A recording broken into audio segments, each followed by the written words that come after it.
समय के गर्भ में छिपे तंत्र की दुनिया सदैव रहस्यमय और खतरनाक रही है। यह वह मार्ग है जो प्रकाश की ओर ले जाता है, परंतु उसकी शुरुआत हमेशा अंधकार से होती है। तंत्र केवल मंत्रों और कर्मकांडों का विज्ञान नहीं, बल्कि चेतना के उच्चतम स्तर तक पहुंचने की एक कठिन यात्रा है। किंतु यही मार्ग यदि बिना गुरु के चला जाए तो साधक को विनाश के गर्त में धकेल सकता है। तंत्र कोई खेल नहीं है, यह ब्रह्मांडीय ऊर्जा से संवाद की वह प्रक्रिया है जहां साधक अपने भीतर के भय, अहंकार और वासना से जूझता है। गुरु के बिना यह साधना उस बच्चे के समान है जो समुद्र में बिना नाव के कूद जाता है, ज्ञान की गहराई में डूबने से पहले ही अज्ञान के तूफान में बह जाता है। प्राचीन ग्रंथों में स्पष्ट कहा गया है, गुरु ही तंत्र का द्वार है। बिना गुरु के साधना करना ऐसा है जैसे बिना दिशा के अग्नि से खेलना। बहुत से साधक इस भ्रम में पड़ जाते हैं कि मंत्रों को याद कर लेना, किसी यंत्र को स्थापित कर लेना या किसी तांत्रिक ग्रंथ को पढ़ लेना ही तंत्र सिद्धि है, परंतु वे नहीं जानते कि हर मंत्र के पीछे एक जीवंत शक्ति होती है जो केवल तब जागृत होती है जब साधक को उसके नियंत्रण का अधिकार गुरु से प्राप्त होता है। यह अधिकार केवल दीक्षा से आता है। बिना दीक्षा के जपा गया मंत्र साधक को भीतर से खोखला कर सकता है। एक वास्तविक घटना इस सत्य की भयानकता को उजागर करती है। वाराणसी के पास एक युवा व्यक्ति जिसका नाम अनिरुद्ध था, तंत्र और सिद्धि की कथाओं से आकर्षित था। वह हर रात श्मशान के पास जाकर साधना करने लगा। उसने इंटरनेट और पुराने ग्रंथों से कुछ मंत्र सीख लिए और सोचा कि वह स्वयं सिद्धि प्राप्त कर सकता है, लेकिन वह नहीं जानता था कि हर मंत्र की ध्वनि ब्रह्मांडीय शक्तियों को स्पंदित करती है। एक रात उसने काल भैरव साधना का प्रयोग किया बिना गुरु की अनुमति के। शुरू में उसे लगा कि सब सामान्य है, परंतु कुछ दिनों बाद उसका व्यवहार बदलने लगा। वह रातों में बात करने लगा, उसकी आंखों में अजीब चमक आने लगी और घर में अनजानी आवाजें सुनाई देने लगी। उसके परिवार ने उसे साधारण मानसिक रोग समझा, परंतु उसकी हालत बिगड़ती गई। वह खुद कहता था कि एक छाया उसके पीछे चलती है, उसे हर पल घूरती है और उसके विचारों को नियंत्रित करती है। वह नींद में मंत्र बोलता और सुबह उठते ही किसी के गले पर हाथ रख देता। कई महीनों बाद जब एक वरिष्ठ तांत्रिक को बुलाया गया, उन्होंने देखा कि अनिरुद्ध के चारों ओर ऊर्जा का असंतुलन इतना गहरा था कि उसकी आत्मा पर नियंत्रण कमजोर हो चुका था। गुरु ने बताया कि उसने काल भैरव के मंत्र की अपूर्ण साधना की थी, जिससे ऊर्जा का प्रवाह उल्टा हो गया, यानी साधना के बजाय वह स्वयं साधना का साधन बन गया था। उस तांत्रिक ने 21 दिन तक रक्षा साधना कर उसकी आत्मा को मुक्त किया, लेकिन अनिरुद्ध फिर कभी सामान्य नहीं हो पाया। उसकी स्मृति और मानसिक स्थिरता हमेशा के लिए टूट गई। यह घटना केवल एक व्यक्ति की नहीं, बल्कि हर उस साधक की चेतावनी है जो गुरु के बिना तंत्र मार्ग पर चलता है। तंत्र का हर पथ ऊर्जा का खेल है। कुंडलिनी जागरण, मंत्र सिद्धि, भूत साधना या शक्ति उपासना, इन सबके पीछे चेतना के उन स्तरों को खोलने की प्रक्रिया है जिन्हें नियंत्रित करने के लिए वर्षों का अनुभव और गुरु कृपा आवश्यक होती है। जब साधक अकेले इन ऊर्जाओं को जगाता है तो उसका सूक्ष्म शरीर असंतुलित हो जाता है।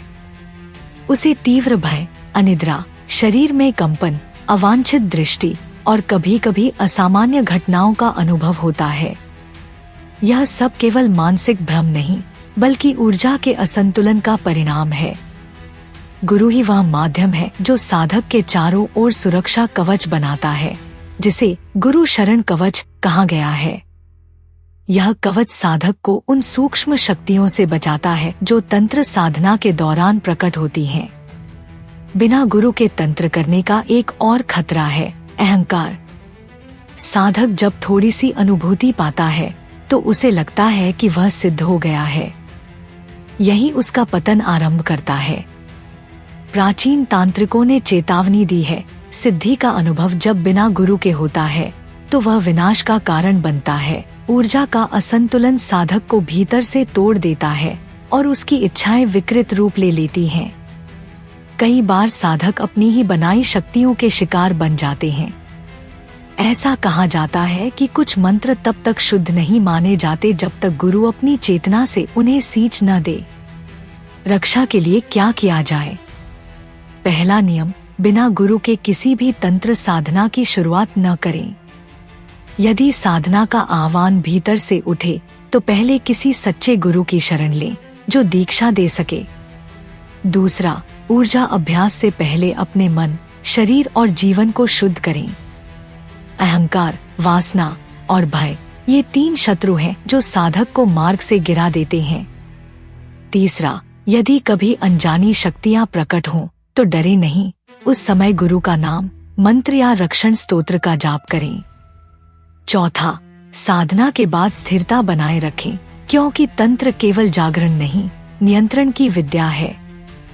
आज के युग में बहुत से लोग YouTube, किताबों या ऑनलाइन ग्रंथों से तंत्र सीखने की कोशिश करते हैं। वे सोचते हैं कि यह सब केवल रिचुअल है, परंतु तंत्र ब्रह्मांडीय चेतना के साथ सीधा संवाद है। जब साधक बिना तैयारी के इसे छूता है तो उसकी ऊर्जा उलट जाती है। यही कारण है कि बहुत से लोग मानसिक अस्थिरता, नकारात्मकता या भय का अनुभव करते हैं। तंत्र का प्रत्येक शब्द, प्रत्येक बीज मंत्र एक जिंदा इकाई है जो साधक के भीतर प्रकट होती है। जब गुरु अपनी दीक्षा देता है तो वह साधक की ऊर्जा को उस शक्ति के अनुरूप कर देता है।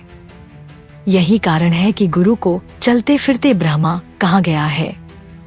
प्राचीन काल में गुरु शिष्य को पहले वर्षों तक साधना से दूर रखता था, केवल ध्यान, मौन और सेवा करवाता था। जब शिष्य के भीतर का अहंकार गल जाता तभी उसे पहला बीज मंत्र दिया जाता। आज के युग में लोग जल्दबाजी में दिव्यता पाना चाहते हैं, पर भूल जाते हैं कि तंत्र केवल शक्ति नहीं, जिम्मेदारी भी मांगता है। जब शक्ति आती है तो साथ में उसके परिणाम भी आते हैं। तंत्र के अंधेरे रास्ते वही हैं जहां साधक प्रकाश की तलाश में खुद को खो देता है। सच्ची साधना का अर्थ है भीतर की छाया को पहचानना और उसे रूपांतरित करना। बिना गुरु के यह संभव नहीं, क्योंकि गुरु वही है जो अंधकार में प्रकाश दिखाता है। तंत्र का अर्थ है तन प्लस्त्रा, यानी विस्तार और मुक्ति। लेकिन यदि यह मार्ग अज्ञानता में चला जाए तो विस्तार की जगह विनाश आ जाता है। हर साधक को याद रखना चाहिए कि गुरु केवल व्यक्ति नहीं, वह चेतना है जो हमें सुरक्षित रखती है। यदि आप भी तंत्र साधना, मंत्र शक्ति या आत्मजागरण की ओर आकर्षित हैं, तो याद रखें, गुरु के बिना कोई भी साधना पूर्ण नहीं होती। माँ काली और महाकाल की कृपा तभी उतरती है जब साधक पूर्ण समर्पण के साथ गुरु की शरण में होता है। इस वीडियो को अंत तक देखकर आपने एक कदम आत्मज्ञान की ओर बढ़ाया है। अब कमेंट में लिखिए जय महाकाल और इस ज्ञान को उन तक पहुँचाइए जो बिना मार्गदर्शन के अंधकार में भटक रहे हैं। माँ काली आपकी रक्षा करें, महाकाल आपका मार्ग प्रकाशित करें। जय महाकाल।